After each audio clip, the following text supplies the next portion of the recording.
कोई दीपक की जरूरत नहीं, और आप अपने सामने काली का बिंब प्रत्यक्ष 5 मालाओं के बाद देख सकते हैं। इतना तेजस्वी मंत्र, बिल्कुल सामने साक्षात विग्रह नहीं आएगा, जैसे मां काली खुद खड़ी हो जाए ऐसा नहीं आ सकता। तो बिंब पूर्णतः सामने साकार आ जाएगा, जैसे बोल रही है आप सुन रहे हैं, ठीक ऐसा विग्रह आ जाएगा। कड़ा कपड़ा करना पड़ता, अगर देखना हो तो करना पड़ता है मजबूर। काले वस्त्र मतलब काली ये काले वस्त्र इसलिए कि वह विरक्ति का मंत्र है। ये काला रंग जो है विरक्ति का मंत्र है, बैरागी का मंत्र है, शमशान मंत्र है, शमशान वस्त्र है। इसलिए काला आसन, काली धोती, दक्षिण की ओर मुंह, सरपस्तियों की माला। माला गुरु माला आवश्यक है, माला जिसकी माला नहीं चलेगी बोली दूसरी माला चलेगी नहीं।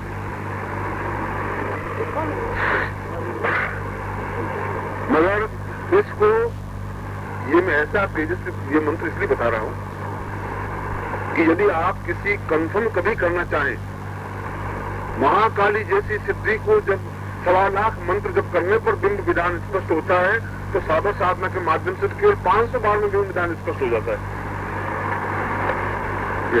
इसमें स्फटिक मेरा सुनाए हुए, आधा स्फटिक आधा वो है, मगर ये सब खड़े होकर बात करेंगे, बोलेगा नहीं, बिंब बोलेगा नहीं। बिंब का मतलब है कि तस्वीर नहीं, तस्वीर के सामने, जैसे आप अंधेरे में आपको हम देख लें, आप जिंदा हैं और आप चल रहे हैं, आपको बिंब होगा। अंधेरे में बिल्कुल लाइट में तो आप साक्षात हैं, तो अंधेरे में आप हैं वहीं पर बिंब दिखाए। आप जितना मंत्र आप ज्यादा करेंगे उतने भी विधान ज्यादा स्पष्ट हो जाएगा। यह तो 5 की जगह 5 में ही बिंब दिखाई दे जाता है। आप 6, 7, 8 करिए, जब तक आपको बिल्कुल प्रत्यक्ष नहीं दिखाई दे, जब तक आप कर लीजिए। 11, 12, 15 मानव की जरूरत है, कोई ज्यादा जरूरत है नहीं। मगर यह अपने आप में एक शमशान जागरण मंत्र है, इसलिए घबराने की कोई जरूरत नहीं है। नुकसान कुछ नहीं हो सकता, घर में इस मंत्र को जाप कर सकते। मगर ये मंत्र की तेजस्विता बता रहा हूं कि मंत्र में ताकत है, वो बता रहा हूं।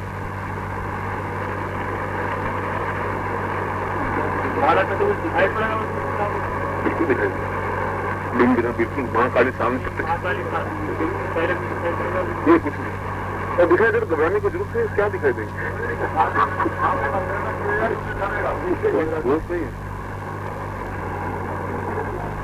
केवल 5 मालाएं, एक दिन 2 घंटे की बात है। आप देख सकते हैं, मैं कल यही हूँ, आज रात को करके देख सकते हैं। इसलिए कल में प्रमाण आपके सामने प्रत्यक्ष हूँ। मुझे मालूम है इस मंत्र में ताकत, तो मैंने आजमाया है, इसलिए मुझे मालूम है।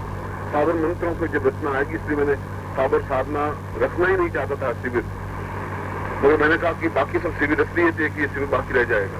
यह भी अपने आप में उतना ही ताकतवान मंत्र है और मनुष्यों के लिए ज्यादा उपयोगी है। इसलिए उपयोगी है, उन मंत्रों में टाइटनेस बहुत है, ऐसा बैठना चाहिए, पन्नों से लगाना चाहिए, ध्यान लगाना चाहिए, ध्वनि ऐसी होनी चाहिए, ये माला इसमें लंबे चौड़े ज्यादा है, इसमें विधान बहुत कम है।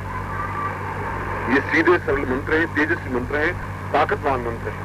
और क्यों ताकतवान मंत्र है? जी आप बैठ जाइए, पीछे आपको असुविधा होती है। इसलिए कि युग के अनुसार मनुष्य परिवर्तित हो गया है, मंत्र परिवर्तित नहीं हुए, ये डिफरेंस हो गया। सत्ययुग में व्यक्ति का देवत्व ज्यादा था, इसलिए उन मंत्रों का प्रभाव एकदम से ज्यादा होता था। मगर अब मनुष्य में राक्षसत्व ज्यादा बढ़ गया। अब तो यदि सांप अगर आदमी को काट ले तो मनुष्य का कुछ नहीं बिगड़ेगा, सांप मर जाएगा, क्योंकि मनुष्य में इतना ज्यादा जहर है कि सांप को तरफ। और सांप से तो प्रश्न करते हैं कि अरे भाई सांप, तू शहर में गया नहीं, फिर तुझे इतना जहर कहां से आ गया?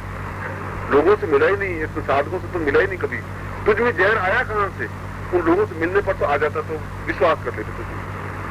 इतना जहर मनुष्य में बढ़ गया है, छल, झूठ, असत्य, कपट, कहता कुछ है, करता कुछ है, मन में कुछ और है, कहता कुछ और है। कितना जहर है, हम इस बात की कल्पना नहीं कर रहे। इसलिए हमें पशुत्व ज्यादा है, राक्षसत्व ज्यादा है।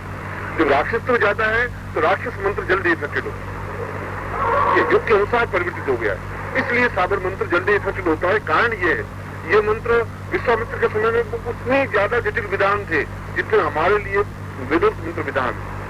विश्वामित्र को बहुत ज्यादा कठिनाई उठानी पड़ी थी इन मंत्रों को सिद्ध करने में। ये मंत्र जल्दी सरल हो जाते थे क्योंकि उसमें मनुष्यों का एटमॉस्फियर और वातावरण वैसा था। अब वातावरण वैसा बन गया है, इसलिए उन मंत्रों की अपेक्षा ये मंत्र जल्दी इफेक्टेड हो जाते हैं। देवता को सिद्ध करना मुश्किल है, भूतों को सिद्ध करना आसान है, क्योंकि मनुष्य समान धर्मी बन गया है। वैसा मनुष्य बन गया है जैसे उनकी प्रवृत्तियां हैं, जैसे उनकी भावनाएं, जैसे उनके चिंतन है, वैसे ही बनते हैं। हमने तो फिर भी छल कपट की बात रही, उसने तो 12 साल तक छल कपट किया ही नहीं। मैं तो केवल देखना चाहता था जीवन में कि ये भी सिद्ध करके देख लूं कैसा होता है नहीं होता है, ये इंटरेस्ट था और मजबूरी हो गई। बाकी तो मैं 4 साल बाद इसको फ्री कर सकता था, मगर मैंने सोचा चल रहा है तो चल रहा है, मेरे ऊपर तकलीफ क्या है, कोई मुझे खाने को मांग नहीं रहा है, वो मुझे कोई नुकसान पहुंचा नहीं रहा, नुकसान में पहुंचाता ही नहीं है, उसकी सेफ्टी बरतता है। हम असुरक्षित कभी जीवन में होते ही नहीं जब तक वो साथ में। कार्य तो इससे संपन्न होता ही है, जो भी कुछ माँ से मांगेंगे नहीं होता, केवल प्रत्यक्ष दर्शन, केवल प्रत्यक्ष दर्शन है। अगर इससे आप कुछ मांगेंगे तो ये फलप्रद तो है ही नहीं मंत्र, फलप्रद मंत्र तो अलग है। कार्य से कार्य सिद्धि हो, ये कार्य सिद्धि मंत्र अलग है, वो मैंने आपको बताया नहीं है वो चर्चा आई नहीं है। केवल इसके तो आप उनकी झलक देख सके स्पष्ट रूप से कि जा रही है, देख रही है, खड़ी है, आंख पल हिल रही है, होठ हिल रहे हैं, हाथ हिल रहे हैं। अब इसमें तो आप देखेंगे तो हिल नहीं रहे कुछ, उसमें जरूर हिलते हुए दिख रहा है। ठीक मनुष्योचित ये डिफरेंस है, ये बहुत बड़ा डिफरेंस है। ये हमारे जीवन में इतना भी हम देख लें, ये बहुत बड़ी बात है। कार्य सिद्धि के लिए तो कार्य को कार्य सिद्धि करने के लिए साधारण मंत्र है, मगर थोड़े तीक्ष्ण ज्यादा है। उसके लिए हमें और ज्यादा कॉन्शियस रहना पड़ेगा और ज्यादा सावधान रहना पड़ेगा, मगर वो सावधानी के साथ भी उन कार्यों को सिद्ध कर सकते हैं, सफलता मिल सकती है। इसलिए आपका गृहस्थ जीवन, मैंने शुरू में कल सुबह बताया था आपको, आज सुबह बताया था कि आप 20 साल में जाकर के 20 लाख रुपए से ज्यादा इकट्ठा कर नहीं सकते, संभव नहीं है। व्यापार के माध्यम से और नौकरी के माध्यम से, साधना के माध्यम से संभव। ये अलग बात है कि आपको सही अर्थों में गुरु मिले, और यह गुरुत्व नहीं है कि अगर आप किस लालच में आए कि साधना गुरु जी से सीख लेंगे और शिष्य बन जाए, ये नहीं है। ये मेरा मूल मंतव्य भी नहीं है, ये मेरा मूल आदर्श नहीं है, ये मेरा लक्ष्य नहीं है। मेरा मूल लक्ष्य तो आपको साधनात्मक उस लेवल पे पहुंचाना है, ऐसे दियों को बनाना है जो रोशनी दे सके समाज को, जिनमें वास्तव में दमखम हो, क्षमता हो। ये जरूरी है साथ में, क्योंकि छल युक्त जीवन बहुत है। उस जीवन में कभी कोई तांत्रिक टकरा जाए तो मुश्किल कर लेता है, टकरा सकते हैं। उस समय आपके पास सब प्रभाव, उनका राजन प्रयोग करने की जरूरत नहीं है। यदि कोई सिर पर आ ही जाए तो उनको जवाब दे सकें कि ठीक है तुम आ जाए तो तुम देखो। इसलिए मूलतः सारी साधनाओं का मैंने देवत्व साथ में रखी, और ये साधनाएं भी जीवन के स्तर को ऊंचा उठाने में विशेष रूप से सहायक है, और हमारा जीवन का स्तर पूर्णतः प्राप्त करे, क्योंकि जीवन का लक्ष्य तो सिद्धासन पहुंचना है।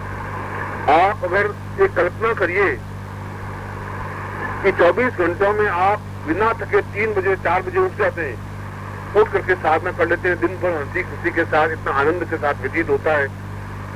इसको 1000 गुना करके सिद्धासन की कल्पना करिए कि कितना आनंददायक जीवन होगा।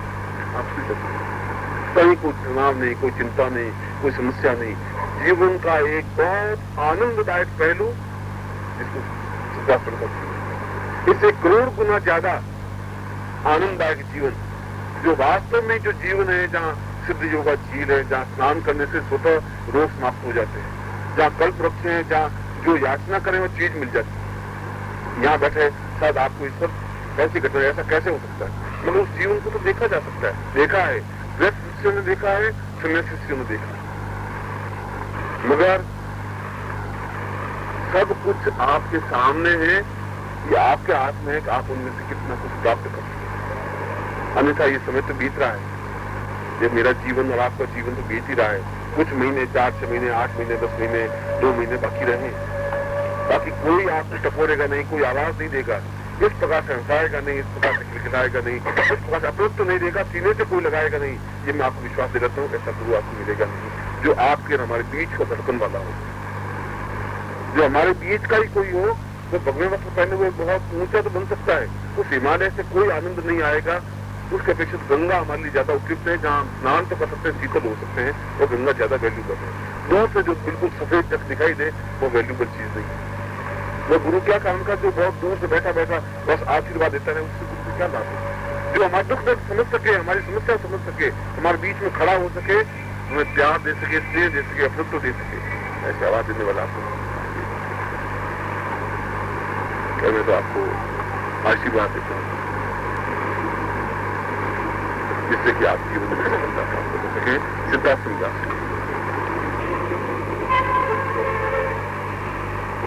मृगाक्षबिंदो प्रभवार्ति विष्णु सिद्धाख्यमोऽयं परमां मुनीन्द्रे आरार्तिकेयं सर्वार्थसिद्धिं मां पाहि पाहि गुरुरार्थ पाहि। सिद्धाश्रम के समस्त ऋषियों, मुनियों, तपस्वियों, योगियों और साधकों की तरफ से, उनके ज्ञान तपस्या के प्रकाश पुंज की तरफ से मैं सभी शिष्यों को आशीर्वाद देता हूं कि वह सब पुंज आपको प्राप्त हो और आप जीवन में सफलता प्राप्त हो।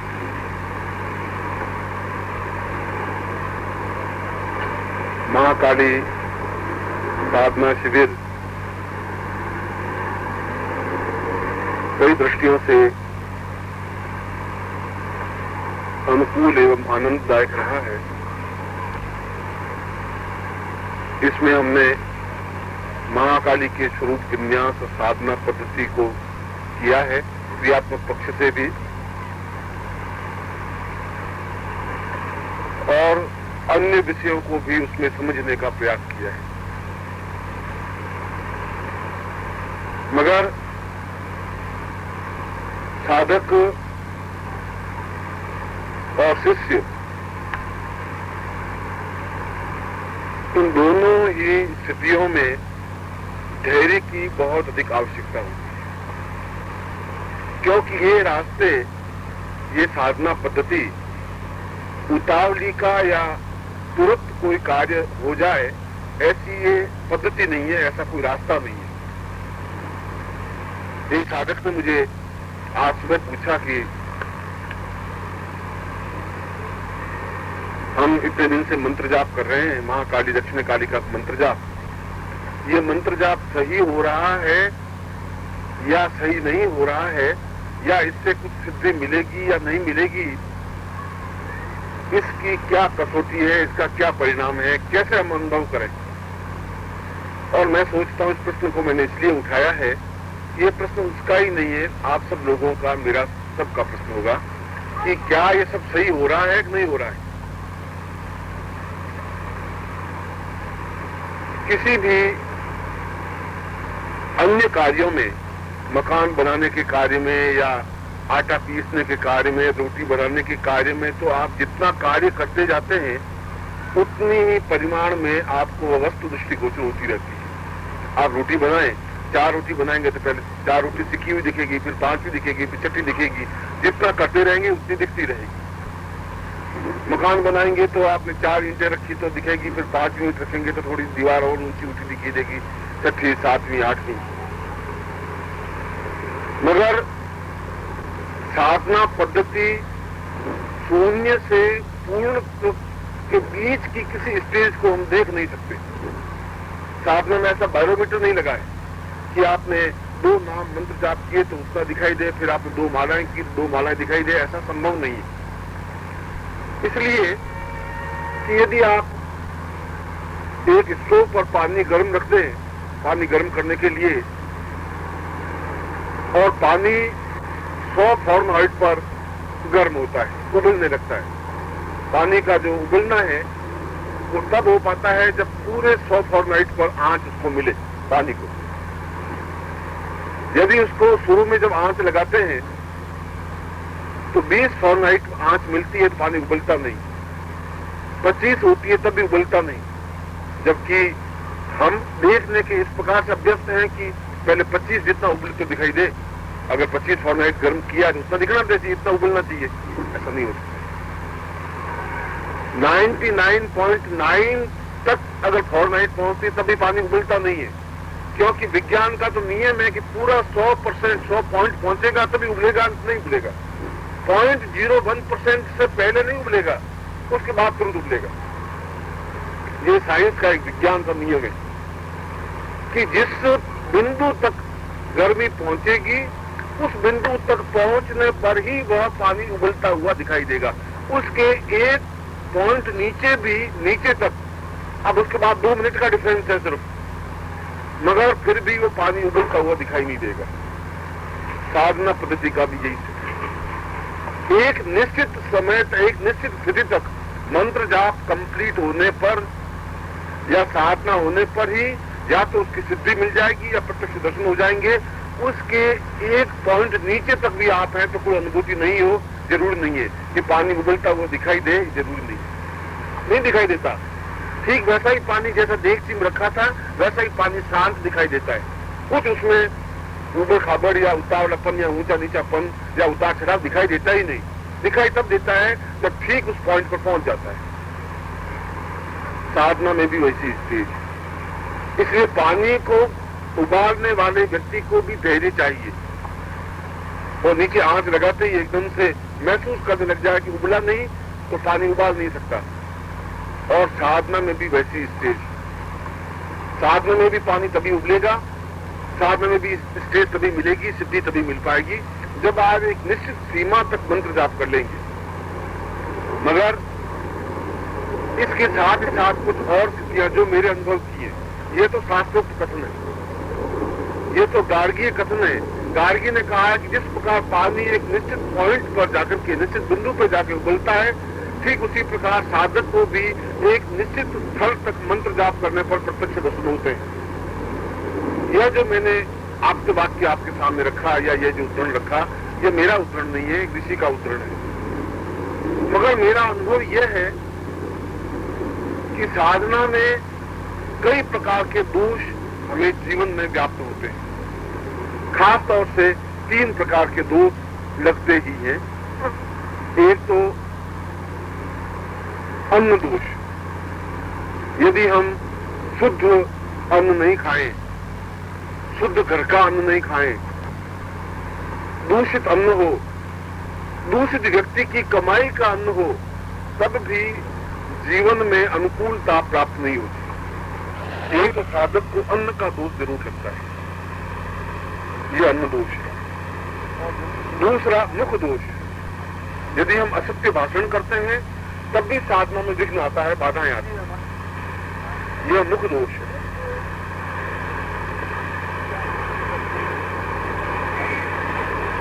और तीसरा संसर्ग दोष। गलत आदमी अगर साथ में होगा, उससे बातचीत करेंगे, उसके साथ रहेंगे, तब भी दोष व्याप्त होता है। 3 दोषों से व्यक्ति बचता है तो साधना हो सकता है। इसलिए जब शाम सुबह प्रश्न किया कि कितना मंत्र जाप करने पर महाकाली प्रत्यक्ष होती है, तो महाकाली के लिए साधना में बताया गया 1.25 लाख मंत्र जप करने पर सिद्धि मिल जाती है। यह 100 फॉरनाइट राइट पॉइंट है। वहाँ 100 पॉइंट है तो यहाँ 1.25 लाख मंत्र जाप।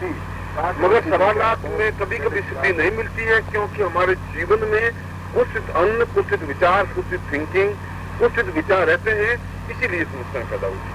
यदि हमारा शुद्ध निर्मल चित्त है, अगर हमारा बिल्कुल हृदय है, क्योंकि हृदय उसको कहते हैं जो थोड़ी सी भी किसी को चिंता चेहरे पर देख करके आंखों में आंसू छलछलाते हैं, उसके पास हृदय है। यह हृदय की परिभाषा है।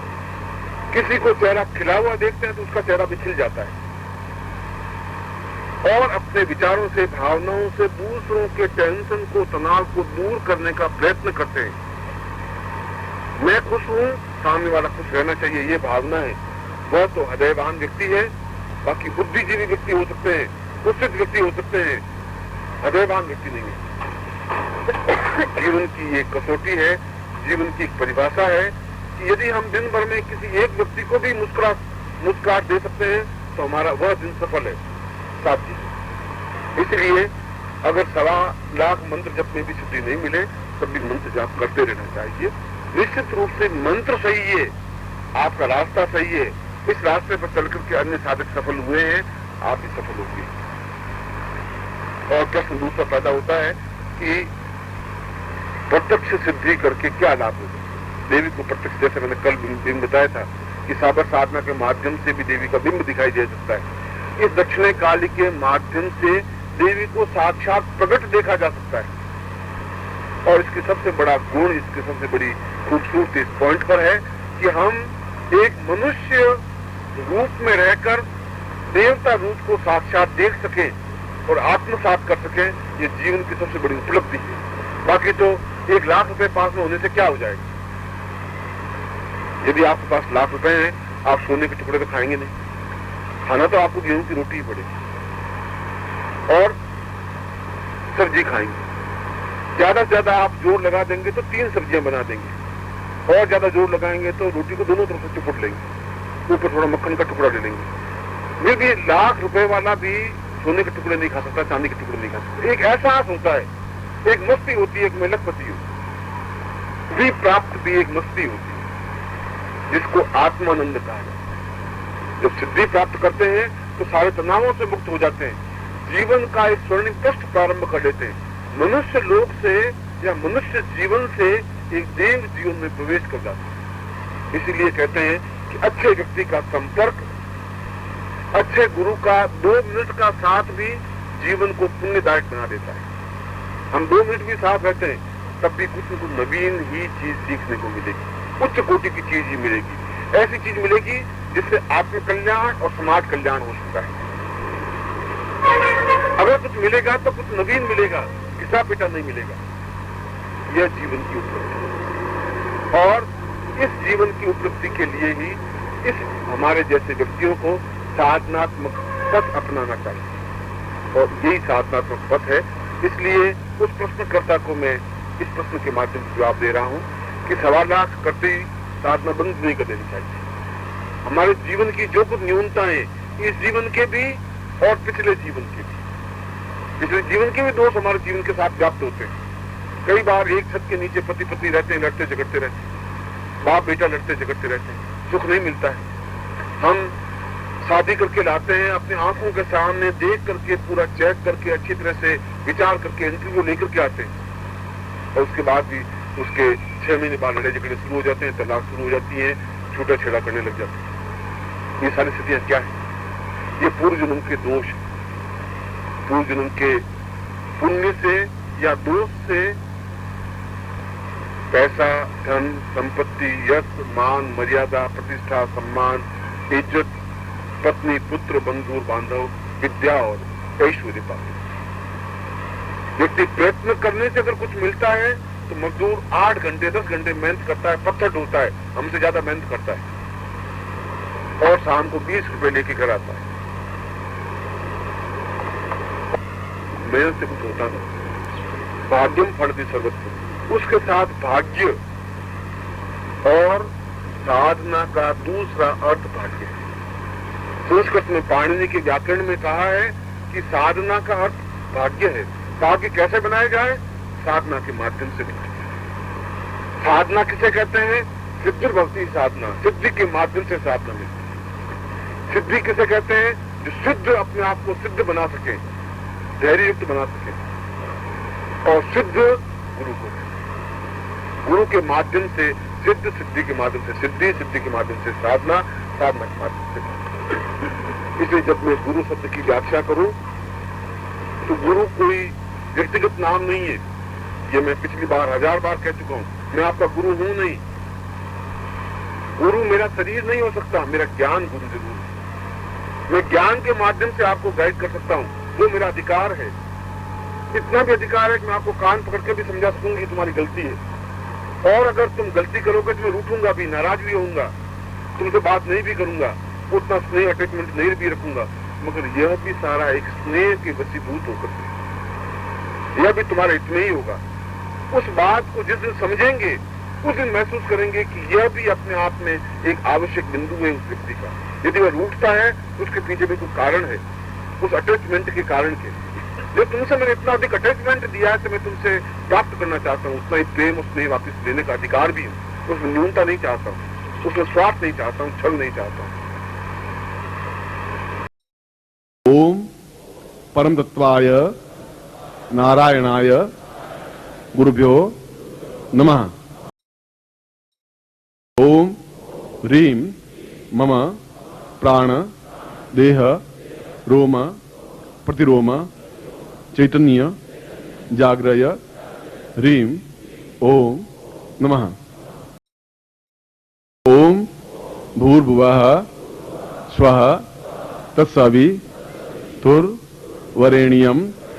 भर्गो देवस्य धीमहि धियो यो नः प्रचोदयात्।